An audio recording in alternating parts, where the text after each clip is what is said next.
Welcome everyone to Beer Bourbon and Games, and today we are going to do the first ever review for the channel, and I decided to do something pretty inexpensive for the first review. I want to make sure that most of the things that I review on the channel are at least affordable for most people in order to taste it. No one wants to watch someone drink a $700 bourbon and go, wow, that looks really good, but I'm never going to be able to taste it. So what we did is I went out to the store and I got a bottle of Larceny, as you can see here. Now, the reason why I bought this, one, I wanted something cheap. Two, I wanted to try a wheated bourbon. Most of what I try, and I've had in the past, have been rye bourbons. So I wanted to go ahead and give a wheated bourbon a try after my last video. Now, if you didn't watch that video, essentially what a wheated bourbon is instead of the third ingredient being rye, they have replaced it with wheat. Now what does that do? That will go ahead and make the bourbon have a lot less burn, and it's a lot sweeter. The rye is what normally brings those really harsh burning tones, so we went with a wheated bourbon instead. So as you can see from the bottle, I took it over to my in-laws over the weekend to do some research to see how we liked it, and you can tell here that it is almost completely empty. So I think it was a pretty big hit. Now, I don't know about where you live, but where I live in Pennsylvania, the bottles are roughly, I've seen between $18 and $25. I spent $23, so I don't think that that was too bad overall. And a little bit about it. So this is a Kentucky straight bourbon. So in order to be straight bourbon, it has to be aged at least 2 years. According to the website, this is small batch and it has been aged 6 years. So we've got 6 years of aging. It is 92 proof. So this is very nice. The 92 proof is a lot higher than some of the other ones. You see most of them around that 80 range. So 92, it's going to be a little bit higher, but since it's wheated, you're not going to have as much burn as what you normally would. So that's pretty nice here. Now, it says very special small batch. I looked online and they said that it is roughly less than 100 barrels that they get this from. So I don't know exactly how many they have or if that's even true, but I'm guessing they're not going to lie about how many barrels they get it from. And something interesting, as you notice on the bottle, it has this key right here, a little keyhole, and there's an interesting story behind this. The name John E. Fitzgerald is on here, and the backstory is there used to be Fitzgerald Bourbon, and they decided at Heaven Hill to kind of rename this because people don't really, it didn't have any brand power with the old one, but Fitzgerald is a prominent figure back in the day. So what happened, as the story goes, is this guy was actually a treasurer, and he had the keys to the Pappy Van Winkle rack house, which, God, I wish I had the keys to. And he would go around sampling barrels, and he would take some from the ones that he liked, and the workers knew that the barrels were a little bit lighter on the ones he liked versus what they should be, and they called those the Fitzgerald barrels. So eventually, I guess they made their own bourbon. There's a whole long story. I don't know how much of it's marketing or true, but overall, that's the backstory. But Heaven Hill, when they bought this in '99, decided to go ahead and rebrand it and create Larceny because it's a really good looking bottle. They wanted to have something that's newer, hipper, has a little bit nicer look than the old Fitzgerald bottles. If you ever see one of those, you'll understand. The bottle is very reminiscent of like an old style bottle. Very nice. Now if we just look at the bourbon, it is a nice caramely color. It's not especially dark, especially for it being aged 6 years. I would think it'd be a little bit darker, but I'm not going to complain. It's a beautiful looking bottle and a beautiful looking bourbon. Now right off the bat, if you notice, if you're a bourbon snob, It is a cork top, which is very nice. Apparently people don't like twist-offs. I don't really have a problem with them, but a lot of people seem to really like the cork caps more. I guess it seals in better. I'm not that much of a snob. So what we're going to do is we are going to take our glass here, and we're going to pour some in here. Pours very nicely. Now, I always drink my stuff neat. You can drink this however you like. I'm not going to ever tell someone how to enjoy their bourbon. The best way to drink bourbon is the way that you like to drink bourbon. So never let someone tell you how you're supposed to do it. Now, when I do want to drink my bourbon chilled, I don't like to use ice that often. Honestly, I don't want to dilute it. So when possible, I like to use my whiskey stones. Now, if you're new to drinking bourbon, there are stones that you can buy that you can put in the glass. Right here I have some soapstone ones. They also have metal ones as well.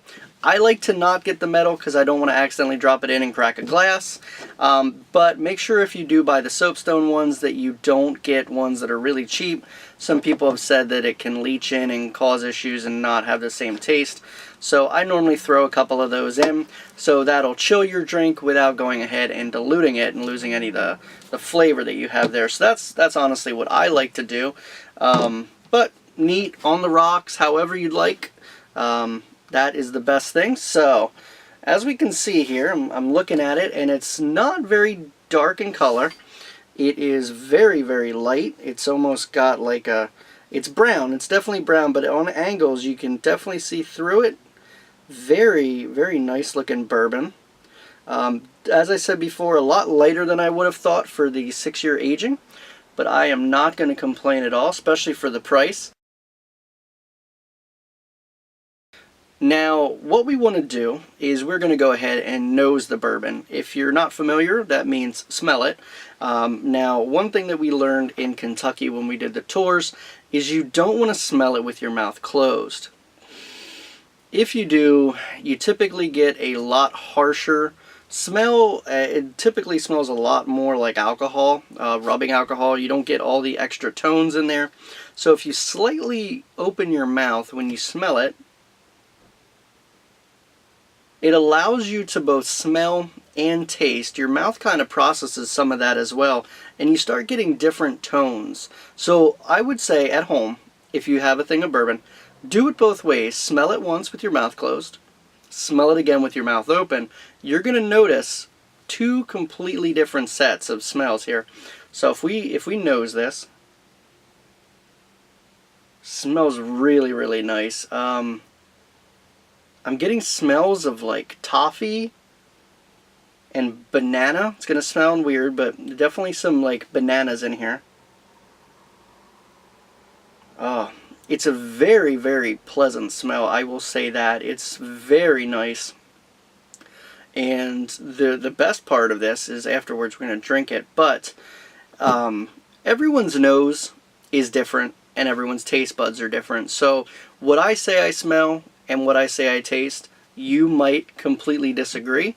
You might smell something else. So if I say I smell bananas and you think, hey, he's crazy, maybe that's what my nose picked up.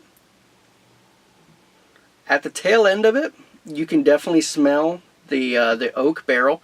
Very, very lightly, but it is there. So it's very nice. Overall, I'd say this is a really good smelling bourbon. I would definitely say it's not going to burn your nose. Some of the other ones, like when I smelled Wild Turkey and Buffalo Trace, definitely a lot harsher. You can smell the rye ones are going to be a little bit more harsh on the nose when you're doing it. So be careful. Don't take huge inhales. You might unfortunately burn your nose and start coughing. We've seen people on the tour do that. So now to the best part of the entire video, and that is going to be the tasting portion.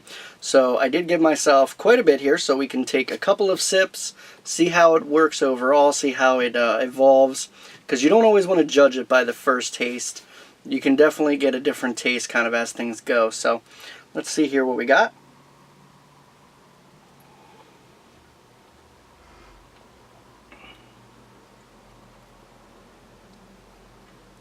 So absolutely no burn whatsoever.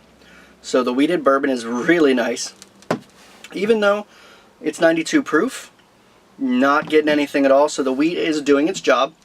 I did feel it move, the feeling moved down my throat. Kind of sat down here a little bit, my chest for a little bit, and it did hit my stomach slightly. It was a warming feeling, wasn't a burn feeling at all, so if you are not someone that likes the intense burn, this is a good bourbon for you. Very, very, very nice, very sippable. Sometimes you've got to cut stuff, you've got to water it down in order to drink it. If you've got to put a ton of ice, if you've got to put stuff in it, I'm sorry, that's not a good bourbon. I want to be able to just drink it, enjoy it, and that's it. Anything you do extra to it, that's icing on the cake, but if you don't enjoy something just from the flavor of it without you making it taste like water, it's probably not good. But for 25 bucks, this is an absolutely fantastic deal.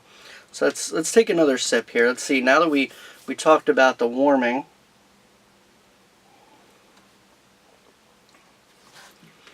I don't feel it. I don't really feel anything on the front of my tongue too much. Very slight, but I can feel it rolling back my tongue and sitting right here for a while. Some bourbons are actually designed to hit different parts of the tongue. When we were at Makers, they mentioned that the cask strength and the normal were actually designed to hit two different portions. The one was designed to stimulate more of the front of your tongue, and the cask was designed, it was only designed to hit the back. Now, I don't know how they do that with bourbon. I'm not a scientist. I don't know how you somehow tell it where to pinpoint, but they managed to somehow do that. But this one's hitting more of the back, and you can definitely taste the oak in this. It's very, very oaky, so if you don't like that barrel taste, it might turn you off a little bit, but it's not overpowering. I'd say it's pretty typical bourbon taste. In the middle, I'm getting some caramel and some vanilla.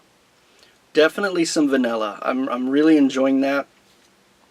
Some toffee notes. So toffee, caramel, vanilla. It reminds me a lot of Maker's 46. Maker's 46 has a lot of vanilla undertones with what they do with the staves. They've kind of sweetened it out a lot. So very nice. I am noticing that the flavor is sitting over here on the side of my mouth. It's not necessarily drying out my mouth, but over here I'm noticing the wood feel and the caramel tones are sitting there. And on the roof of my mouth, it's not uncomfortable at all. And it's not bothering me. It's a very good aftertaste. I'm not getting any harshness or anything. Besides like it drying a little bit and like the flavor just sitting there, it's very nice.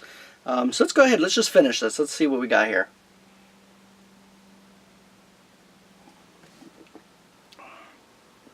We took a big sip there. That was a lot left. And even on that, no burn, no nothing. That was great. I think that should be a winner for a lot of people. The taste, the lack of burn, very good. It's exactly what you want. Okay, so the verdict for this bourbon. I'm not going to give it a score, like 100% or anything like that. I just want to say if it's drinkable or not and if I can recommend it. And I, for this price, can definitely recommend this bourbon. So as I stated before, we've got 92 proof, we have a small batch, and $25 and under. You really can't go wrong with something like this. You can bring this out at a party, you can bring this out at a social event, or just take it over to friends and family that really like bourbon, and everyone can sip and enjoy this without being worrying about breaking the bank. You're not taking over some $200 bottle. And since this isn't harsh, I don't foresee anybody complaining about it. Maybe if there's a snob there, they might complain that it's not as good as X, Y, or Z, but this is a very, very nice bourbon.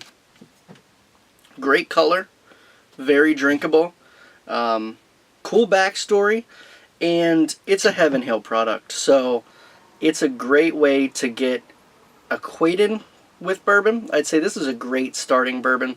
Start yourself off with a nice wheated bourbon, slowly get yourself into the ryes and more complex flavors, and kind of discover what your palate likes. This is a great jumping point, so I would highly recommend this. This is definitely one that I will buy again, and at the cost, you really, really can't go wrong. It's a lot cheaper than some of the more expensive ones, and this one right here is proof that you do not have to be super expensive to be an enjoyable bourbon. There's definitely going to be some bourbons out there that are cheap, and they're going to taste like ethanol. But this one here, it's a great bourbon. I highly recommend it, so I'd like to hear in the comments below if you have had Larceny before, or if this is going to be your first time. Just let me know in the comments what you think. If you've had it, the whole 9 yards, I'd love to hear from you. Also, if you've got one that you recommend that you'd like to see on the channel get reviewed, throw it in the comments as well. I will gladly go out and buy it, as long as it's not like $300, and I'll review it here on the channel as well. So until next time, guys, I'll catch you back on the next episode of Beer, Bourbon, and Games.